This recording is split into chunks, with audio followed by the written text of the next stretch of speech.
Among the several effects of the traffic problem in Egypt, we present to you in this segment an effect that isn't widely discussed: the psychological impact of the traffic problem on people.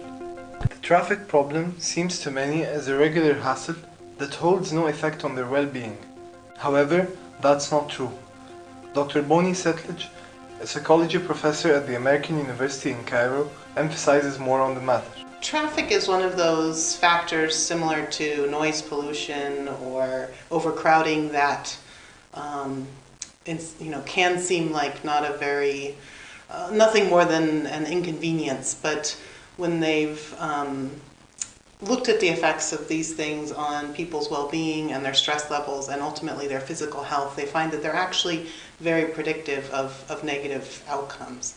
And traffic, in fact, is one of the biggest contributors to stress levels on a sort of day-to-day basis. Two AUC graduates from different generations explain the relation between traffic and psychological hazards from their own points of view. Traffic in Egypt can cause psychological effects on drivers. Traffic in Egypt in general has become unbearable for the last few years. It may cause disturbances and aggressiveness for the drivers. Many of the drivers tend to be frustrated due to the high pressure they face while driving.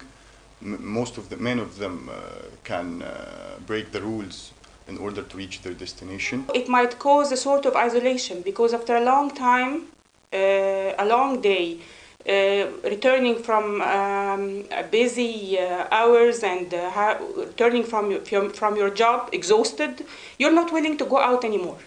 You want to stay at home. Then you're not going to visit anybody of your family. Even if you want to go out for fun, for sports, you start thinking, no, I'm not going to go out anymore. It's enough for today.